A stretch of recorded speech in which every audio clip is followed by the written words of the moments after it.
querido do coração, ninguém sabe, pensa que é medicina.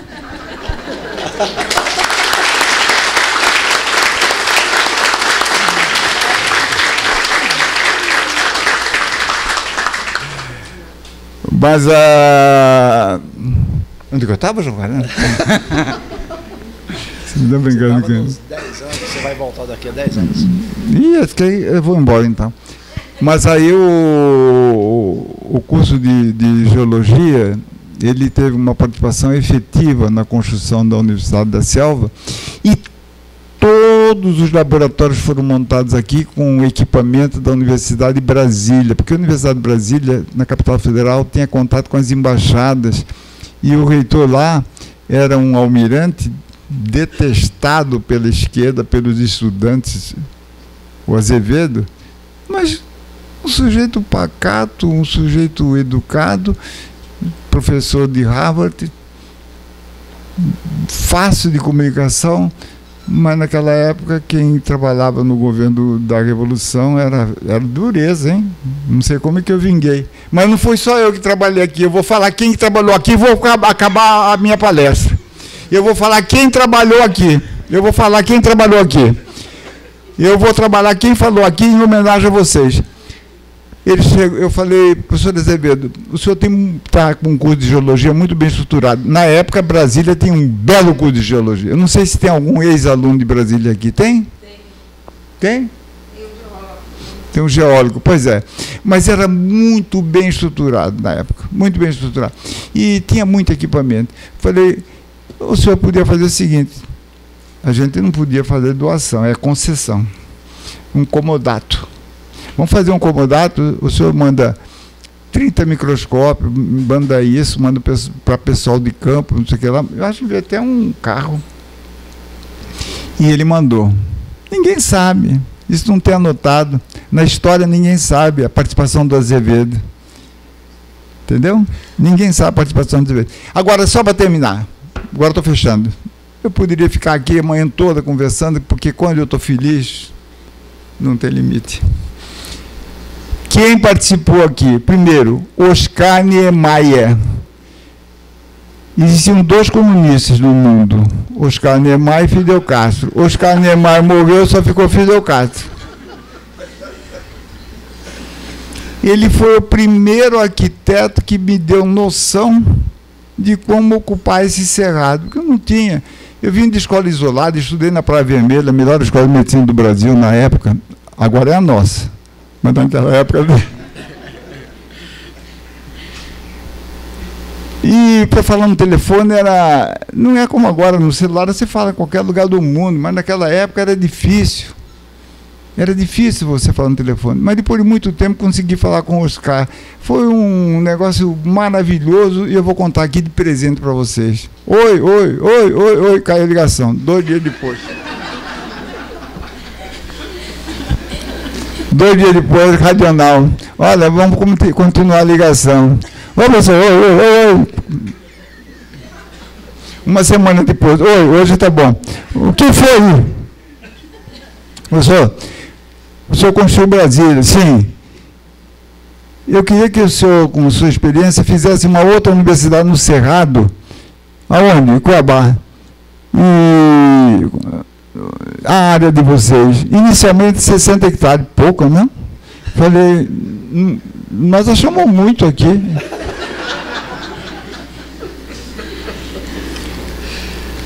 Faz o seguinte,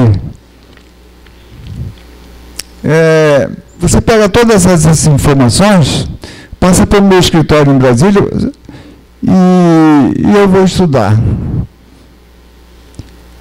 Mas antes de encerrar, eu quero saber o seguinte, porque a ligação está ruim. A ligação está muito ruim. Eu quero saber o seguinte. É a universidade particular? Que eu estou fazendo a Universidade da Angélica, particular, do Partido Comunista. Eu falei, não, professor, aqui a universidade é do governo. Mas eu estou caçado. Quantos anos você tem? Você é muito novo. Mas eu estou caçado, como que eu vou fazer um projeto para uma universidade federal do governo? Professor, a revolução não chegou aqui. Bom, tá certo. Manda as informações para o meu escritório de Brasília, do Rio. Mandei. Você sabe que o Oscar Niemeyer, eu descobri que ele não sabe desenhar? E ele não é arquiteto? Sabe como é que ele faz o projeto? Não tem aquele caderno de desenho antigo, de espiral? Ele pegava uma caneta e fazia assim, um bloco de ensino. Uma viga com uma inclinação, espessura, aí, não sei o que lá, um pilar de tanto, sei lá. Ele fazia assim, e o Sussequinte, olha como eu guardo o nome, eu não tenho mesmo esse Alero 33, sabe? O Sussequinte que traduzia. Aí ele falou, eu já mandei pelo Sussequinte, agora ele vai traduzir. E eu tive esse caderno comigo, e eu tenho também... Vocês já viram o projeto do Niemeyer? A gente viu essa semana lá nas FON, no setor de memórias, e está revirando todos os documentos. Pois é. O caderno sumiu. O caderno era lindo, era folha por folha do Niemeyer. Ficou só aquele projeto. Aquele é do Oscar Niemeyer. Não cobrou nada. E tem mais uma. Quando ele terminou a Argélia, ele recebeu um monte de dólar.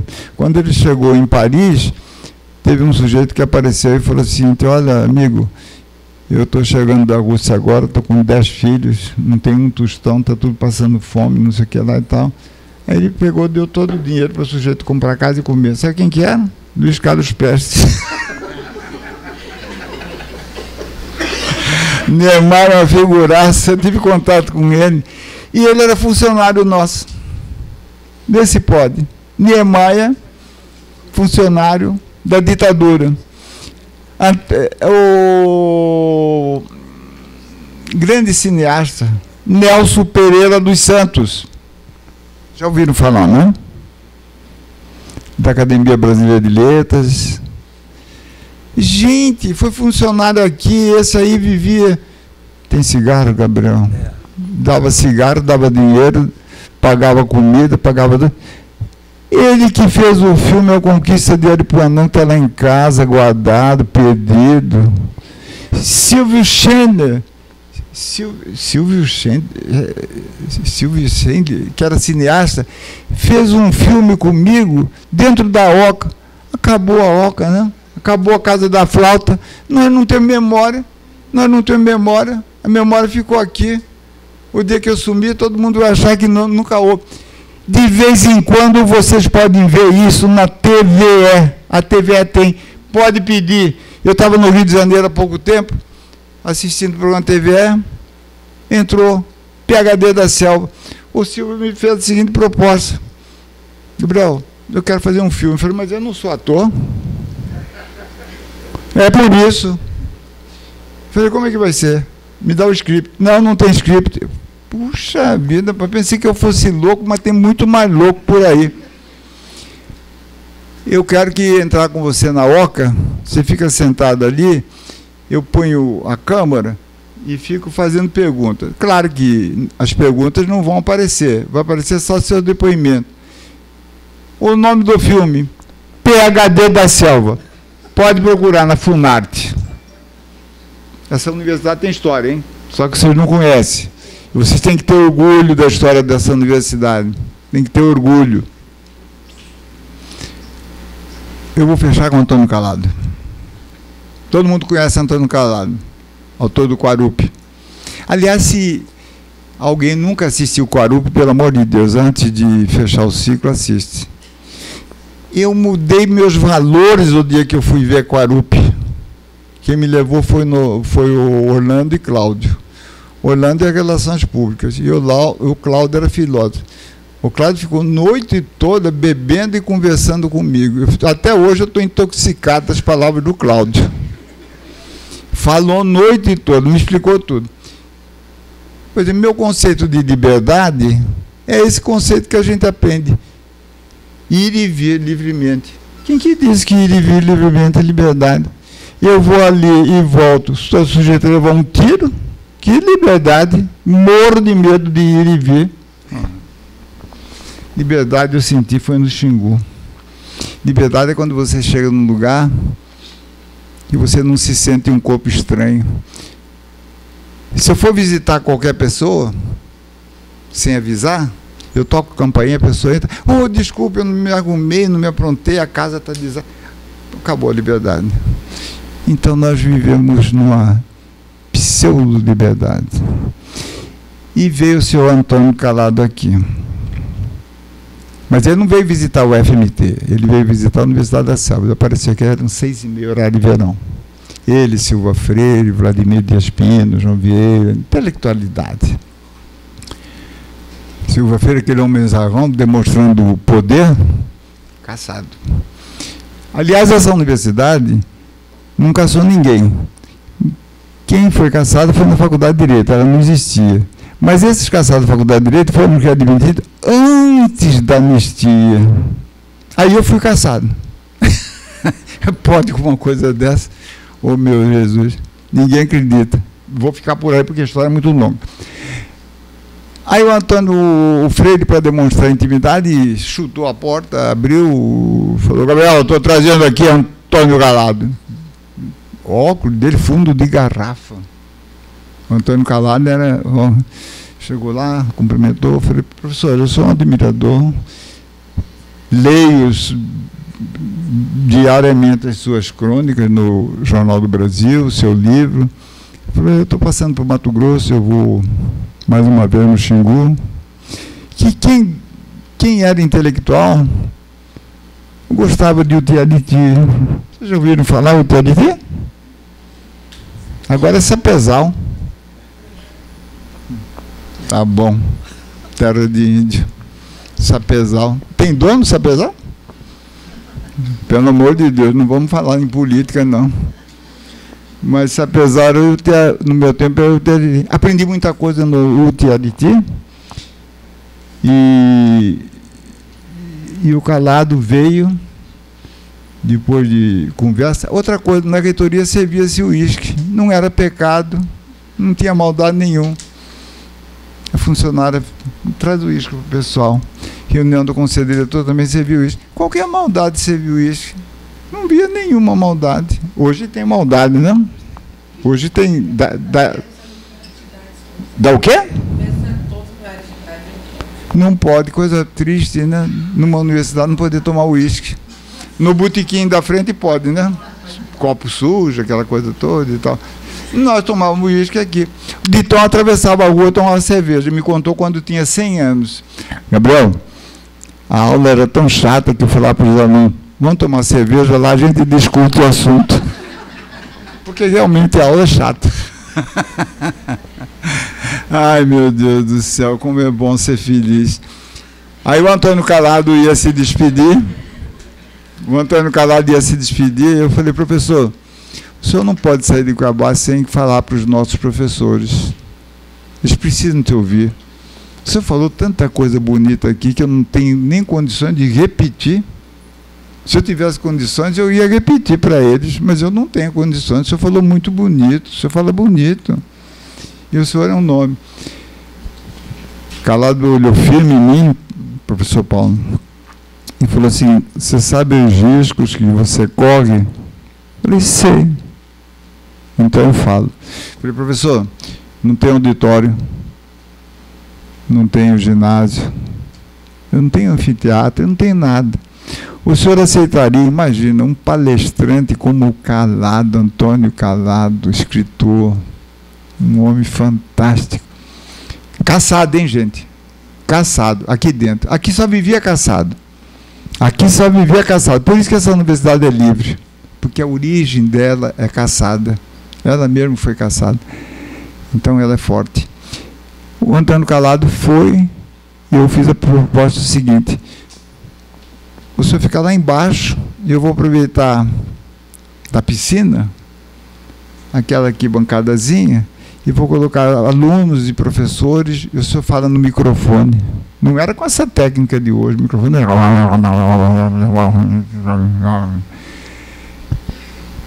Ele fez um dos maiores, eu acho que foi a maior palestra que essa universidade já assistiu. Antônio Calado na piscina, os professores lá, eu convidei índios. Você sabe por que a OC, a Casa da Falta, foi feito junto da piscina? Não, é porque o índio se identificava com a água e ele precisava se identificar com alguma coisa por dias. Mas então o Calado fez isso e ele sabia. Ele era um homem muito experiente, ele sabia que logo depois ia ser caçado. Gente, eu ficaria com você aqui muito tempo, mas eu fiquei 1h05, e meu tempo era de 30 minutos. Mas eu tenho muita coisa para falar. Está tudo tamponado. Eu, quando vejo livros sobre a universidade, eu morro de rir. Porque aquilo ali não é a história da universidade. A verdadeira história da universidade, poucos sabem, poucos participaram. É a história oral. Aliás, a história, de um modo geral, oral. Quem me ensinou muito de história oral foi o Rubinho Mendonça. Ele contando sobre a Guerra do Paraguai, você morre de rir. Que não foi nada disso que a gente aprende nos livros. E é uma pena uma instituição como essa não ter a sua história, não saber o seu passado. Porque nós precisamos do nosso passado. Porque o nosso futuro depende do nosso passado. Eu não sou saudosista, gente. Vocês me obrigaram a falar do passado, 40 anos. E eu falei, en passant. Puxa, sou culto, hein? Eu sou culto, hein? Falei, en passant. Isso aí eu aprendi, sabe onde? Jogando xadrez. Então, en passant, eu fiz um retoque e eu quero agradecer muito aos alunos que tiveram a calma, que tiveram a civilidade, que tiveram o carinho de me receberem tão bem. Eu saí daqui, mas rejuvenescido. Rejuvenescido. 10 anos é pouco. Eu acho que essa transfusão aqui dá mais. Essa transfusão de emoções, essa transfusão de identificação. Eu sempre me identifiquei com o curso de geologia. Não conta para medicina, eles acham que é medicina, mas não. A geologia me perseguia tanto que eu acabei amando o curso de geologia.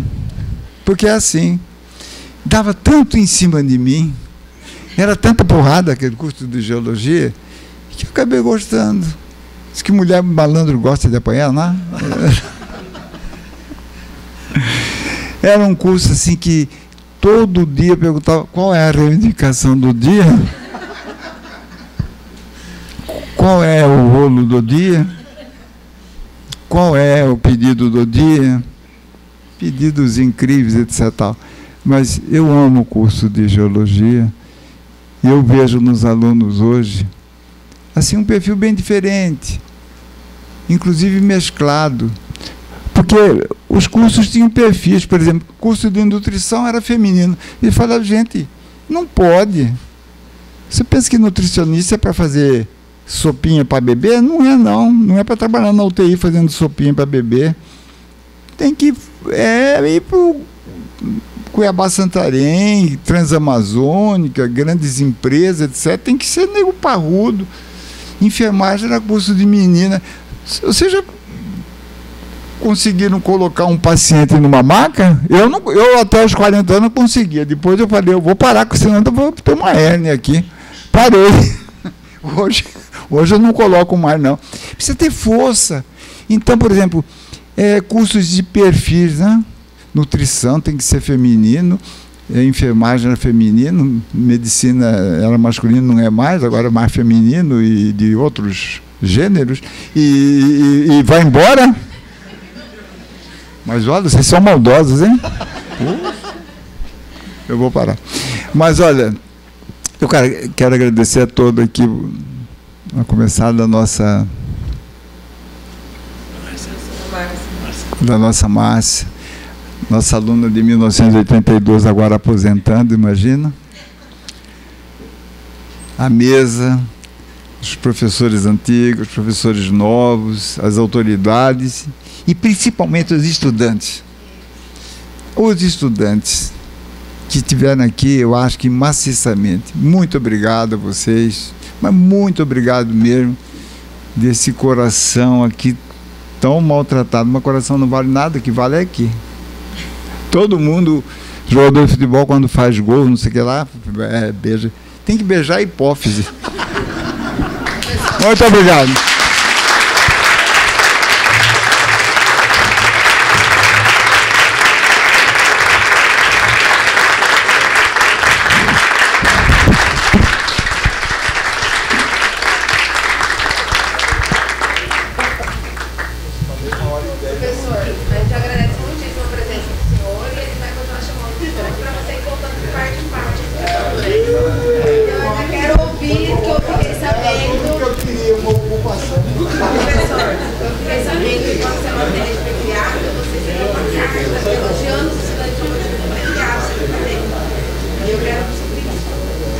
Ok.